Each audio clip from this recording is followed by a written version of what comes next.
요한계시록 16장을 읽어보겠습니다.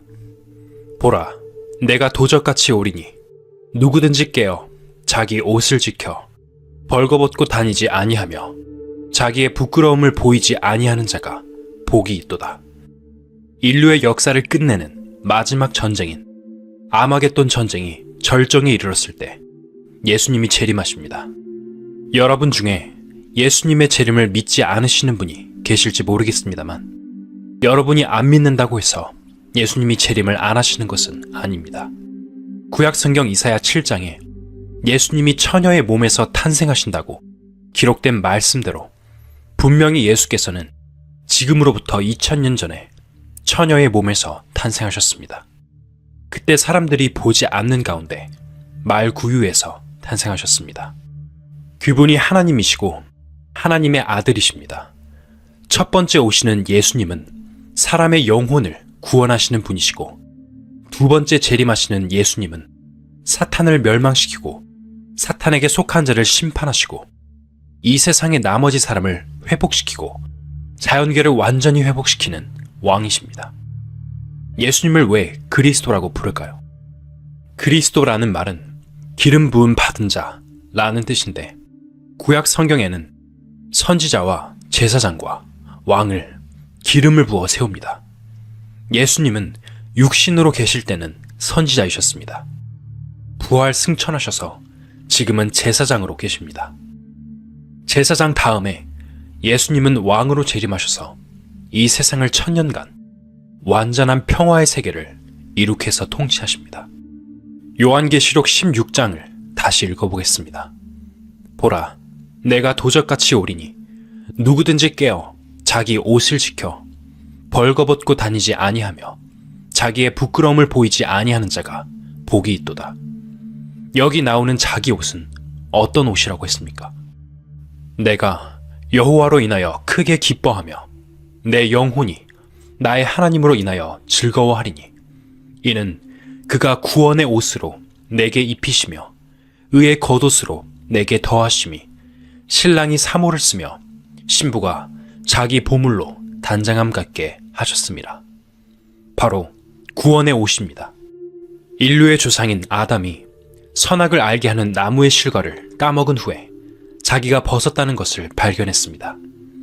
벗었다는 사실을 알게 된 것은 영혼이 죄로 더럽혀졌다는 뜻입니다. 벗은 사람은 부끄럽고, 벗은 사람은 허전하고, 벗은 사람은 불안하고, 벗은 사람은 두렵습니다. 지금 하나님의 구원을 받지 못한 많은 사람들의 영혼도 벗었습니다. 마음속에 불안이 있고, 양심의 가책이 있고, 무엇인지 모르는 갈등이 있고, 무엇인지 모르는 허전함이 있고, 세상을 살아가는 것이 불안합니다.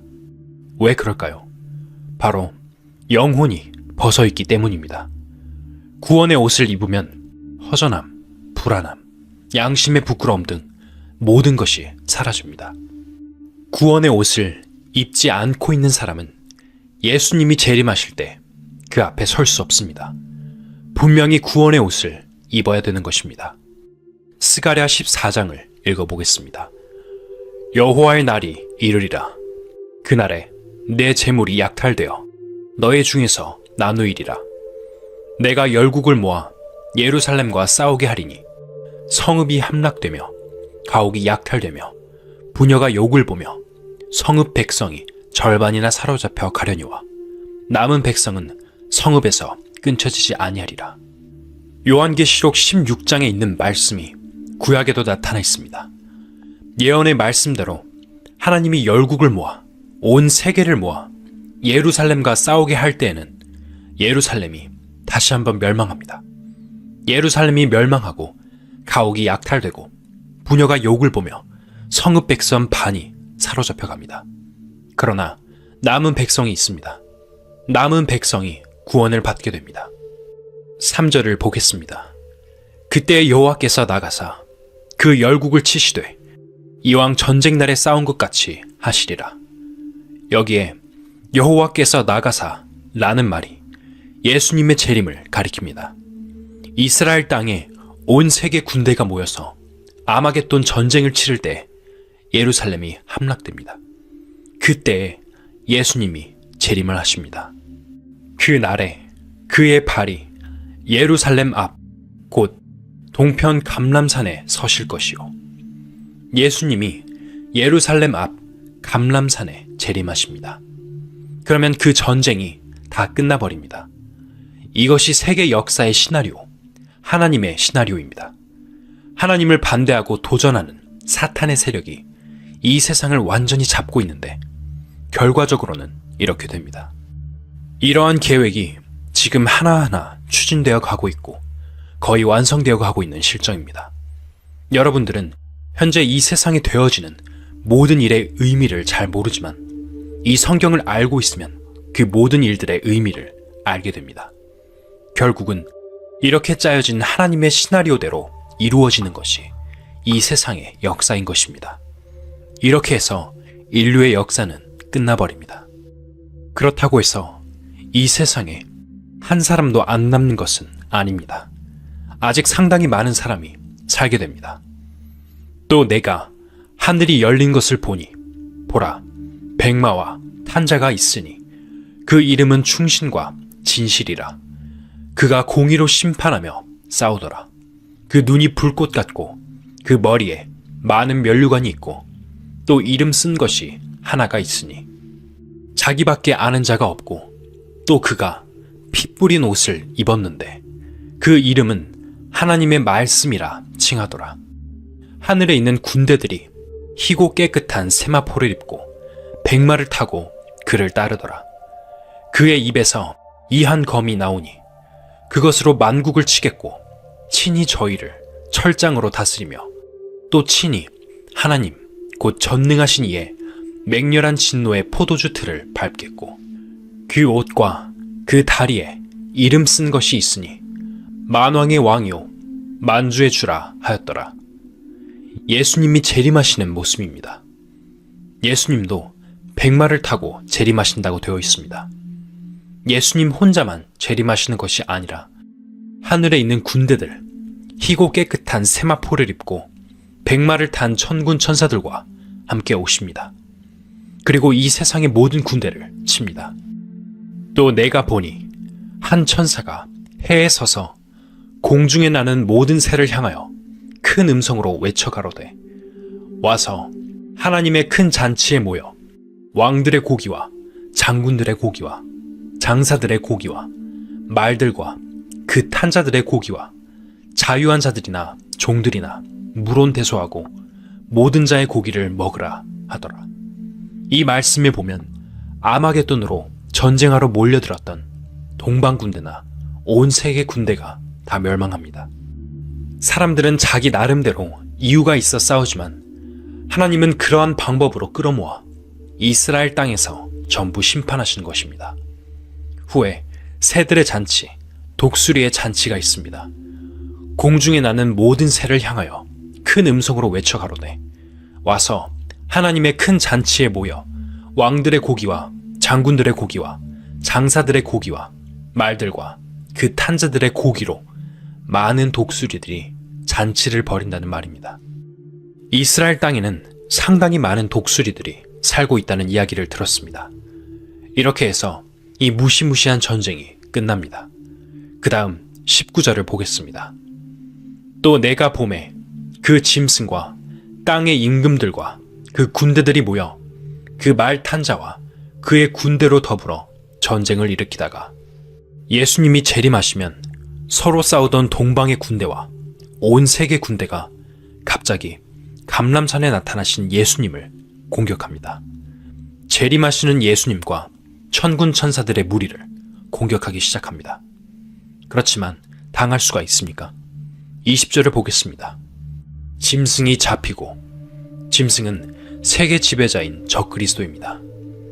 그 앞에서 이적을 행하던 거짓 선지자도 함께 잡혔으니 거짓 선지자는 이스라엘의 지도자입니다. 이는 짐승의 표를 받고 그의 우상에게 경배하던 자들을 이적으로 미혹하던 자라. 이 둘이 산채로 유황불 붙는 못에 던지우고 지옥입니다. 유황불 붙은 못에 산채로 들어간 것입니다. 이 세상에서 산채로 지옥에 가는 존재는 적그리스도와 거짓 선지자입니다. 그 나머지는 말 탄 자의 입으로 나오는 검의 죽음에 모든 새가 그 고기로 배불리우더라. 이렇게 해서 이 전쟁은 완전히 끝이 납니다. 요한계시록 20장을 읽어보겠습니다. 또 내가 보매 천사가 무저갱 열쇠와 큰 쇠사슬을 그 손에 가지고 하늘로서 내려와서 용을 잡으니 곧 옛 뱀이요 마귀요 사단이라.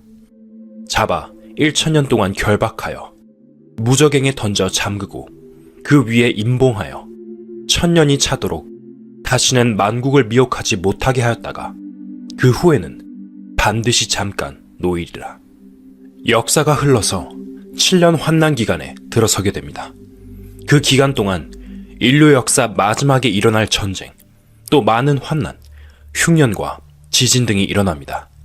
이때가 바로 이 세상을 심판하는 마지막 기간입니다. 그 기간 끝에 예수님께서 재림하십니다. 예수님이 재림하셔서 최후의 전쟁을 끝내버리고 마귀를 잡아 무저갱에 던져버립니다. 이 무저갱이란 곳은 마치 블랙홀과 비슷한 곳인데 거기서 1000년 동안 못 나오도록 가둬놓습니다. 같은 시기에 1000년이란 기간 동안 예수님께서 이 세상을 통치하십니다. 이 기간에는 마귀가 없어졌기 때문에 죄가 없습니다. 혹시 구원을 못 받았어도 이런 희망은 조금 가질 수 있습니다. 구원을 못 받았어도 이 환난 기간 동안 요행이 살아남는다면 전쟁에도 살아남고 지진에도 살아남고 오존층 파괴에도 살아남고 에이즈에도 안 걸리는 등 그 많은 환난에서도 살아남는다면 희망이 있습니다. 그러나 대부분의 사람들이 죽을 것입니다. 살아남은 사람은 천년왕국에 함께 들어갑니다. 그러면 1000년 동안 죽지 않고 살 수 있습니다. 이런 이야기를 들으면 대부분의 사람들은 이 성경이란 것은 믿을 수 없다고 생각할 것입니다. 여러분들의 현재 상식으로는 믿을 수 없을 것입니다. 그렇지만 그때 이 세계에는 사람의 생명을 해치는 모든 요소가 다 없어집니다. 다시 말하면 에덴 동산이 복구되는 것입니다. 인간이 타락하기 전에 에덴 동산에는 사람을 해치는 요소가 전혀 없습니다. 사람의 생명을 단축시키는 요소도 없었습니다. 그렇기 때문에 이 기간 동안에는 사람이 1000년을 살 수 있었습니다. 그것이 천년왕국입니다. 성경에 보면 100세에 죽은 사람을 어린아이 취급하는 내용이 있습니다. 이사야서에 보면 그런 말씀이 있습니다. 환난 기간을 거쳐 요행이 살아남으면 그렇게 됩니다. 그러나 그렇게 살아남았다고 해서 구원을 못 받았던 사람들이 영원한 천국에 가게 되는 것은 아닙니다. 천년왕국은 이 지상 천국이지 영원한 천국은 아니에요. 영원한 천국에는 들어갈 수 없습니다. 마지막 대심판이 있은 후에 지옥에 가는 일이 일어납니다. 계속해서 요한계시록 20장 4절을 보겠습니다. 또 내가 보좌들을 보니 거기 앉은 자들이 있어 심판하는 권세를 받았더라. 또 내가 보니 예수의 증거와 하나님의 말씀을 인하여 목배임을 받은 자의 영혼들과 기독교 역사 속에는 굉장히 많은 거듭난 그리스도인들이 목배임을 받았습니다. 예수를 믿는다는 이유로 화형을 당하고 단두대에 목이 날아간 사람들이 굉장히 많습니다. 순례하는 교회라는 책을 보면 침례를 받았다는 이유 하나로도 많은 사람들이 죽은 내용이 있습니다.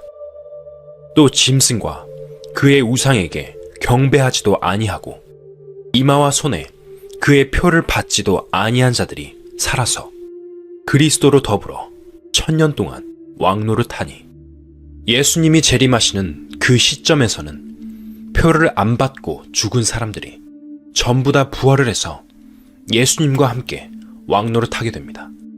구원 받은 사람들은 다스리는 위치에 있고 구원을 못 받은 사람들은 국민의 위치에서 다스림을 받습니다. 다스림을 받는 사람들은 구원을 못 받고 살다가 천년왕국에 들어간 사람들이고 구원 받은 사람들은 부활해서 이 왕국에 들어가는 것입니다. 이 기간이 1000년인데 그때는 이 세상에 내려졌던 땅의 저주가 풀립니다. 아담이 선악과를 따먹었기 때문에 이 땅이 저주를 받았는데 그 저주가 다 풀립니다. 농사를 지을 때 곡식 씨를 뿌리면 아무런 해가 없습니다. 논 한마디기에 몇백 섬이 날지도 모릅니다. 굉장히 풍요로운 그런 시대가 됩니다. 모든 자연계가 다 복구되니까요. 온 천하 만물이 노래를 부르는 천년 왕국입니다. 그 나머지 죽은 자들은 그 천년이 차기까지 살지 못하더라. 그 나머지 죽은 자란 구원을 못 받고 죽은 사람입니다. 그들은 이 환난 기간에 살아남지 못합니다. 하지만 마지막에 가서 살아납니다. 이 세상에 태어났던 모든 사람이 다 살아납니다. 1000년 전에 부활하는 사람은 복이 있고 1000년 후에 부활하는 사람은 큰일인 것입니다. 계속해서 읽어보겠습니다. 그 나머지 죽은 자들은 그 1000년이 차기까지 살지 못하더라. 이는 첫째 부활이라. 이 첫째 부활에 참여하는 자들은 복이 있고 거룩하도다. 둘째 사망이 그들을 다스리는 권세가 없고 도리어 그들이 하나님과 그리스도의 제사장이 되어 1000년 동안 그리스도로 더불어 왕노릇하리라. 1000년 동안 왕노릇하는 영광스러운 세계가 옵니다. 현재 이 세상에는 여러 가지 어려움이 있지 않습니까? 경제적인 파탄, 자연계의 공해, 질병의 유행, 사람들의 마음이 자꾸 악해지는 것 등입니다. 하루가 다르게 많은 사건이 일어나고 사람들의 마음은 계속 악해집니다. 지금 사람들의 미래는 암담합니다. 아무것도 없어요. 걸핏하면 마약을 하고 강렬한 음악을 즐깁니다. 그러한 음악을 계속 들으면 생활의 리듬이 깨집니다. 반항의식이 생깁니다. 부모님의 말도 안 듣고 선생님 말도 안 듣고 다만 자기의 마음을 강하게 자극하는 그 노래에 도취되어 마음이 섹스에 기울게 됩니다. 또 자살하고 싶은 마음도 생겨납니다.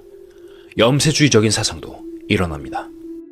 지금 이 시대에 만연하게 퍼져 있는 이러한 음악들이 사람들을 완전히 망쳐가는 것입니다.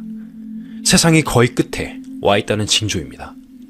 지구 자체도 오존층에 구멍이 뚫어져서 자외선 광선이 막 쏟아져 내립니다. 이 지구가 모든 면에서 끝을 향해서 달려가고 있는 거예요. 사람들의 마음도 얼마나 악해지는지 모릅니다. 이러한 것이 모두 말세적인 현상인 것입니다. 분명히 이 지구의 역사는 끝이 오고 태양도 끝이 있고 모든 것은 끝이 오도록 되어 있는데 바로 오늘 우리가 살고 있는 이 시대가 끝이 오고 있는 시대인 것입니다. 지금까지 우리가 공부한 이 모든 것이 사실인데 이 사실이 우리 눈앞에 펼쳐지고 있습니다. 그런데 여러분은 오늘까지 어떻게 사셨습니까? 인간의 역사가 이러한 방향으로 흘러가고 있는데 무엇을 생각하고 무엇을 찾고 어떤 마음으로 지금까지 살아왔는지 반드시 되돌아봐야 합니다. 마태복음 7장을 읽어보겠습니다. 나더러 주여 주여 하는 자마다 천국에 다 들어갈 것이 아니요 다만 하늘에 계신 내 아버지의 뜻대로 행하는 자라야 들어가리라.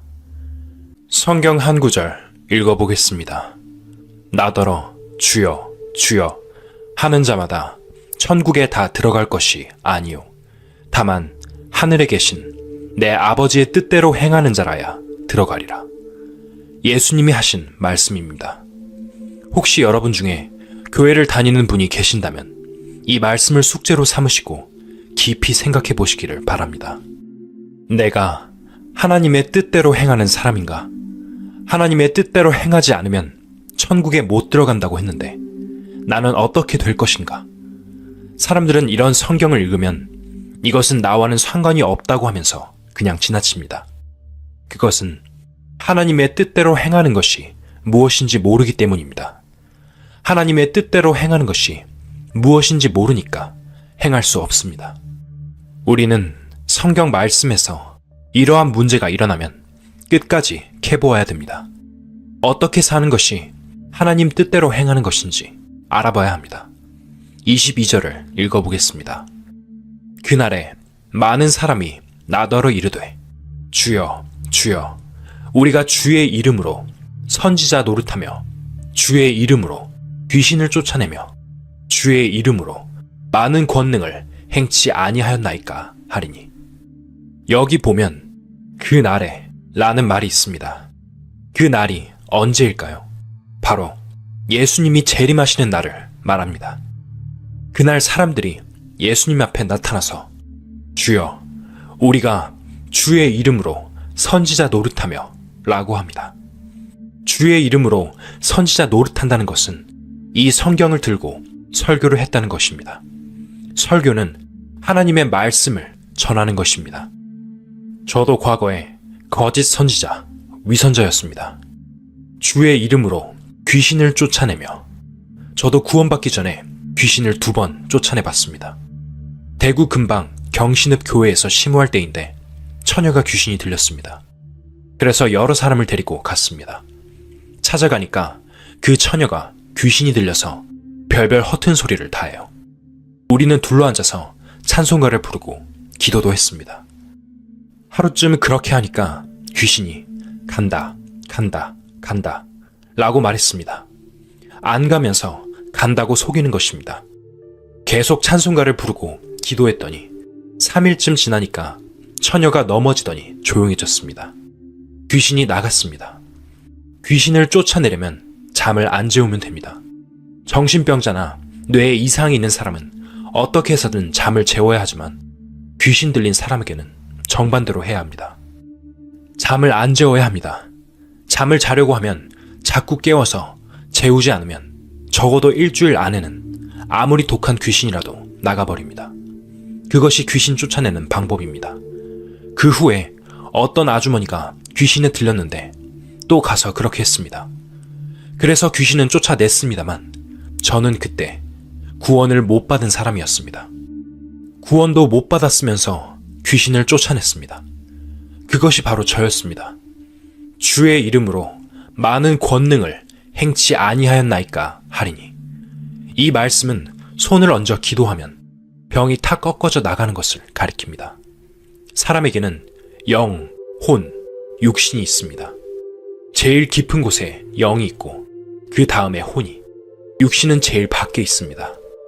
육신과 혼은 가깝습니다. 영은 양심의 활동을 합니다.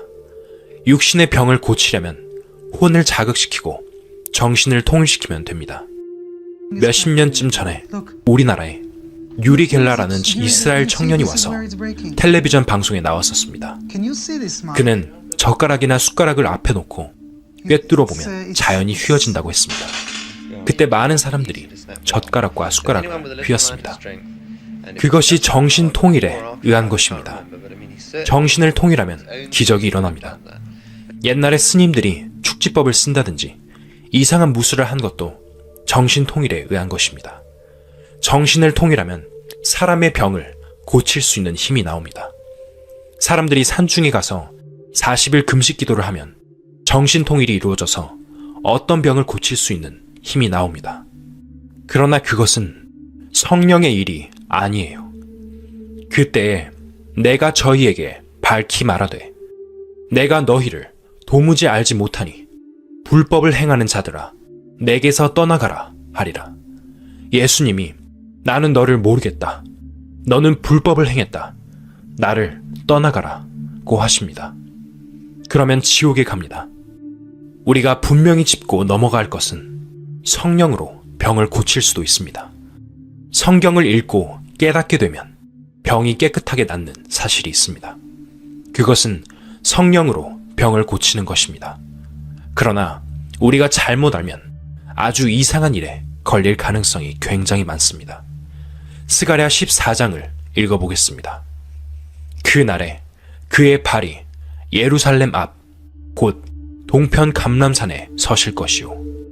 감람산은 그 한가운데가 동서로 갈라져 매우 큰 골짜기가 되어서 산 절반은 북으로 절반은 남으로 옮기고 그 산 골짜기는 아셀까지 미칠지라. 너희가 그의 산 골짜기로 도망하되 유다왕 우시야 때에 지진을 피하여 도망하던 것 같이 하리라. 나의 하나님 여호와께서 임하실 것이요 모든 거룩한 자가 주와 함께하리라. 적그리스도에게 이마나 손에 표를 받으면 지옥에 가고 표를 안 받으면 사고 파는 행위를 할 수 없으니까 먹고 살 수 없게 됩니다. 표를 받아도 안 되고 안 받아도 안 되게 되었습니다. 표를 안 받으면 생존권이 없어집니다. 어떻게 해야 할까요? 그때 사람들은 이런 큰 갈등을 겪게 됩니다.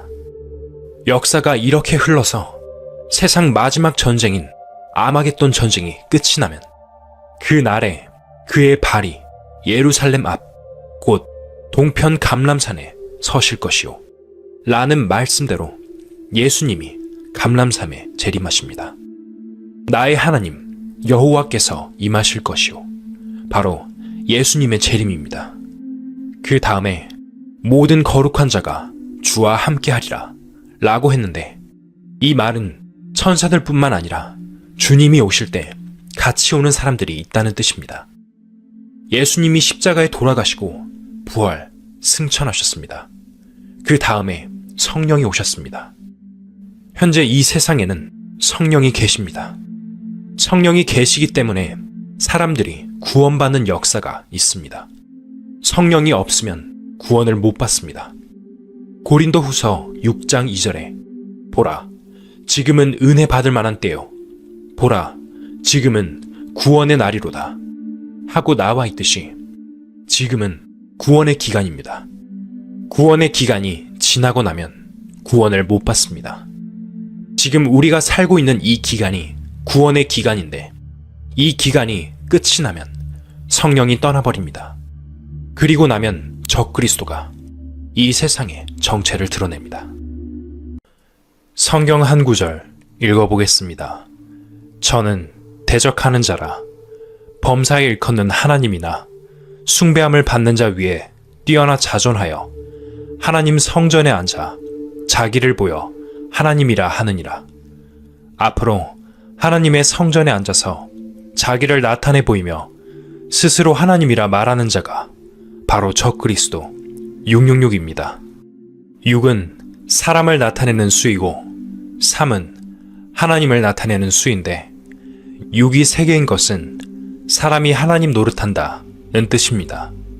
그것이 666에 숨겨진 뜻입니다. 바로 적그리스도를 말합니다. 내가 너희와 함께 있을 때에 이 일을 너희에게 말한 것을 기억하지 못하느냐? 저로 하여금 저의 때에 나타나게 하려 하여 막는 것을 지금도 너희가 안 하니. 여러분, 이미 적그리스도는 이 세상에 살고 있습니다. 하늘에서 갑자기 떨어지는 것이 아니라 지금 이 세상에 살고 있어요.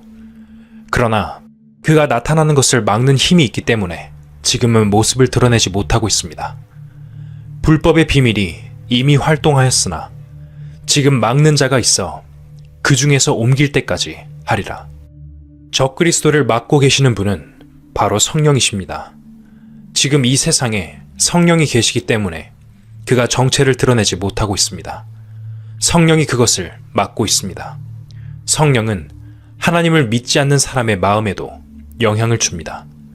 지금 현재 이 세상이 어느 정도 질서를 유지하고 있는 것은 바로 성령이 있기 때문입니다.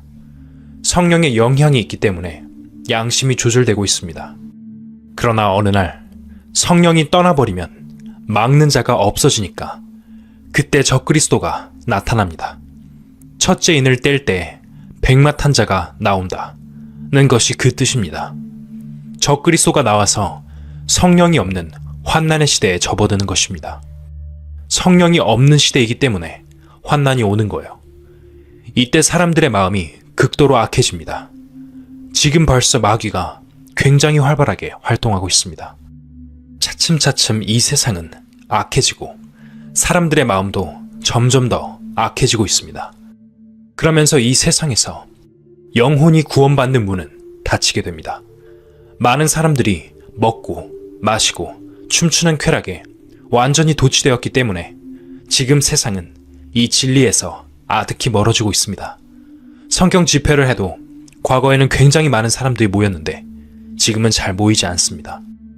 그만큼 사람들의 마음이 점점 더 악에 감염되어 가고 있고 사단의 지배를 훨씬 더 많이 받고 있기 때문입니다. 그러다 어느 날 성령이 떠나버리면 적그리스도가 정체를 드러냅니다. 데살로니가후서 2장 7절부터 읽겠습니다. 불법의 비밀이 이미 활동하였으나 지금 막는 자가 있어 그 중에서 옮길 때까지 하리라. 그때 불법한 자가 나타나리니 그 중에서 옮긴다는 것이 무슨 뜻일까요? 막는 자, 즉 성령이 떠나가실 때 성령이 있는 사람, 성령을 받은 사람, 성령으로 거듭난 사람을 옮겨갑니다. 이러한 일이 벌어지고 나서 적그리스도가 출현합니다. 그때 불법한 자가 나타나리니 주 예수께서 그 입의 기운으로 저를 죽이시고 강림하여 나타나심으로 패하시리라. 그 다음에 예수님이 오셔서 요한계시록 19장에 있는 말씀대로 그를 잡아 지옥에 던집니다. 몇십 년 전에 다미 선교회에서 휴거란 말을 했었습니다. 그 사람들은 날짜를 짚은 것도 틀렸고 거듭나지도 않았기 때문에 공중들림을 받을 자격도 없었습니다. 마귀에게 완전히 속은 것입니다. 휴거가 일어나면 이 육신은 부활하신 예수님의 육신처럼 변하게 됩니다. 이 육신이 죽지 않는 육신으로 변해버린다는 뜻입니다. 바로 그것이 성령이 이 세상에서 떠나가실 때 성령이 있는 사람, 구원받은 사람도 같이 떠나간다는 뜻입니다. 그러면 적그리스도의 666표를 안 받아도 됩니다. 표 받는 문제가 그렇게 해결되는 것입니다. 데살로니가 전서 4장 16절을 읽어보겠습니다. 주께서 호령과 천사장의 소리와 하나님의 나팔로 친히 하늘로 쫓아 강림하시리니 그리스도 안에서 죽은 자들이 먼저 일어나고 예수님이 재림하시는데 이 재림을 공중 재림이라고 합니다. 예수님이 공중 재림하실 때 먼저 역사 속에서 구원받고 죽은 사람이 전부 다 함께 부활합니다. 바로 첫째 부활입니다. 죽은 자들이 먼저 일어나고 라는 말은 그 뜻입니다. 그 후에 우리 살아남은 자도 구원받고 살아있는 사람을 가리킵니다. 저희와 함께 구름 속으로 끌어올려 공중에서 주를 영접하게 하시리니 그리하여 우리가 항상 주와 함께 있으리라. 공중에서 예수님을 만나게 됩니다. 이것이 공중 재림이라는 것입니다. 그때 구원받은 사람은 성령이 있기 때문에 성령과 함께 들림을 받아갑니다. 그 후에 이 세상에는 환난의 심판이 있게 되는 것입니다. 바로 이것이 표를 받지 않을 수 있는 환난을 피할 유일한 길입니다. 성령의 인침을 받은 사람은 성령과 함께 가고 666의 인침을 받은 사람은 마귀와 함께 지옥으로 갑니다. 그렇게 운명이 갈리는 거예요. 형제들아, 내가 이것을 말하노니 혈과 육은 하나님 나라를 유업으로 받을 수 없고 또한 썩은 것은 썩지 아니한 것을 유업으로 받지 못하느니라. 우리가 이 피 있는 육신으로는 하늘나라에 들어갈 수 없습니다. 보라, 내가 너희에게 비밀을 말하노니 우리가 다 잠잘 것이 아니요. 여기서 잠잔다는 것은 죽는다는 뜻입니다. 마지막 나팔에 순식간에 호련이 다 변화하리니 나팔 소리가 나매 죽은 자들이 썩지 아니할 것으로 다시 살고 우리도 변화하리라. 피가 있는 이 육신, 언젠가 죽어서 썩게 될 육신으로 썩지 않는 하나님의 나라에 갈 수 없다는 것은 당연한 이야기입니다. 육신이 변해야 됩니다. 하나님은 완전하신 분입니다. 그런 하나님이 현재 우리의 육신, 이 썩을 육신을 만들어 놓고 그것뿐이라면 그 하나님은 믿을 필요가 없습니다. 하나님이 인간을 창조하셨는데 이렇게 불완전한 육신이 창조의 전부라면 그 하나님은 불완전한 하나님이고 그런 하나님은 믿을 필요가 없는 것입니다. 육신이란 것은 불완전합니다. 얼마나 불완전합니까? 조금만 활동하면 피곤하고 배고프고 병들고 걱정과 근심이 있습니다. 현재 우리의 영혼이 지내고 있는 이 육신은 완전한 것이 아닙니다. 미완성체입니다. 이 미완성체인 몸이 예수님이 재림하실 때 모든 자연계와 함께 완전하게 되는 것입니다. 이뿐 아니라 또한 우리, 곧 성령의 처음 익은 열매를 받은 우리까지도 속으로 탄식하여 양자될 것, 곧 우리 몸의 구속을 기다리느니라. 구원 받은 사람은 성령의 처음 익은 열매를 받았습니다. 즉, 성령을 받았다는 뜻입니다. 성령의 처음 익은 열매, 성령을 받았지만 썩을 육신을 가지고 있기 때문에 우리에게는 아직 탄식이 있습니다. 우리 육신은 아직 변화되지 않았습니다. 우리 육신은 아직 완성되지 않았어요. 그렇기 때문에 탄식이 있습니다. 배고픔을 느끼고 병이 들고 악한 것을 느끼고 탄식합니다. 그래서 여기에 성령의 처음 익은 열매를 받은 우리까지도 속으로 탄식하여 양자될 것, 곧 우리 몸의 구속을 기다리느니라 는 말씀이 있는 것입니다. 몸의 구속은 육신의 구원이란 뜻입니다. 우리 육신이 구원되는 시기가 오는 것입니다. 그때 비로소 하나님께서 뜻하신 구원이 완성됩니다. 현재 구원받는다는 것은 영혼의 구원이지 육신의 구원은 아닙니다. 우리 육신의 구원은 따로 있습니다. 성령으로 거듭난 사람은 어느 시점에 가면 한꺼번에 육신의 구원을 다 받게 됩니다. 그때 우리는 하나님이 완전한 하나님이신 것을 알게 됩니다. 우리가 인간의 상식대로 하면 하나님의 일이지만 이해되지 않는 부분이 있습니다. 그러나 그것은 우리가 모르고 있는 것이지 하나님이 잘못해서 그런 것이 절대 아닙니다. 우리가 성경을 읽으면서 그동안 여러 가지 사실들을 쭉 찾아봤는데 사람들은 그런 것을 모르기 때문에 성경이 모순투성이고 이것이 잘못이고 저것이 잘못이고 이것이 마음에 안 맞는다는 등의 불평을 하는 것입니다. 불완전한 인간 자신이 모르고 있는 것일 뿐입니다. 이해가 되지 않는 부분은 사람들이 아직 이해하지 못하는 것이지 하나님이 틀려서 그런 것이 아닙니다. 어린아이는 어른이 아는 것을 다 모릅니다. 어른이 무엇을 만들 때 어린아이는 옆에서 자꾸 묻습니다. 그것을 일일이 다 설명해 주려면 곤란하지 않습니까? 사람도 그런데 하나님이 하시는 일을 인간이 어떻게 다 알 수 있겠습니까? 모르고 있는 부분은 인간이 아직 그것을 알 수 있는 위치에 도달하지 못한 것뿐이에요.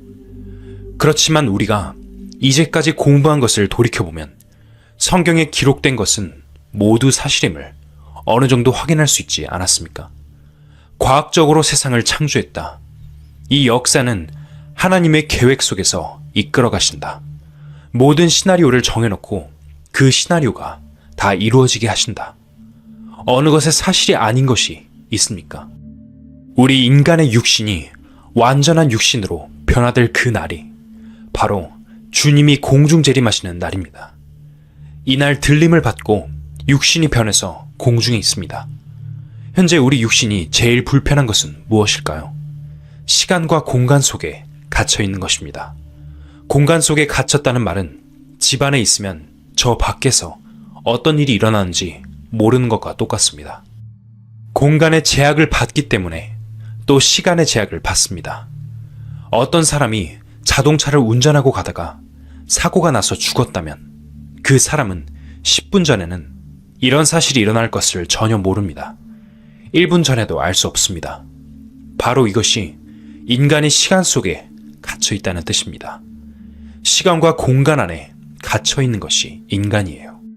그러나 하나님은 시간과 공간 안에 갇혀 있지 않습니다. 우리가 답답한 것이 바로 이것입니다. 고향을 떠나 멀리서 타지 생활을 하는 사람들은 날개가 있으면 고향에 한번 갔다 왔으면 좋겠다 라고 생각합니다. 마음은 온 세계를 두루 다니지만 이 육신은 갈 수 없어 갇혀 있습니다. 그러나 어느 날 변화를 받으면 시간과 공간을 초월해버립니다. 가고 싶은 곳에 마음대로 갈 수 있고 과거, 현재, 미래가 다 보입니다. 완전한 자유의 세계에 인간이 들어갈 수 있습니다. 그것이 하나님의 창조입니다.